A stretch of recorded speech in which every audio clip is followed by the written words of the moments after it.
దయచేసి video skip చేయకుండా చివరి వరకు చూడండి. మనం ఇప్పుడున్న పరిస్థితుల్లో 5 నిమిషాలు కరెంట్ లేకుంటే ఉండలేకపోతున్నాం. కరెంట్ ఇప్పుడెందుకు పోయిందా, ఇప్పుడెందుకు తీసాడా అని కరెంటుని మరీ తిరుగుతుంటాం. కరెంటు లైన్మెన్కు ఫోన్ చేసి మరీ కరెంట్ ఎప్పుడు వస్తుందని అడుగుతుంటాం.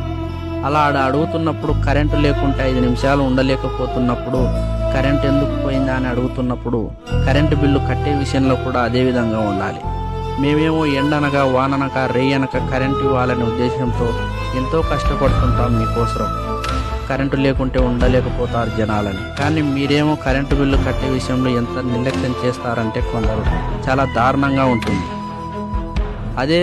అదే మీరు టీవీ బిల్లు కానీ మొబైల్ బిల్లు కానీ 1 గంట పని చేయకపోతే ఆలస్యం చేయకుండా రీఛార్జ్ చేసుకొని వాడుకుంటారు. దయచేసి కరెంటు బిల్లు విషయంలో కూడా అదే విధంగా సరైన టైంలో చెల్లించి మా డిపార్ట్మెంట్కు తోడ్పండి. ఎందుకు చెప్తున్నామంటే మాలాంటి కొందరు కరెంటు ఉద్యోగస్తులు ఎంత కష్టం వచ్చినా తెగించి మరి ప్రాణాలకు తెగించి మరి కరెంట్ ఇవ్వడం కోసం చాలా కష్టపడుతున్నారు. అందుకే మాలాంటి వారినైనా దృష్టి పెట్టుకొని మాలాంటి వారి కోసమైనా సరైన సమయానికి బిల్లు చెల్లించండి.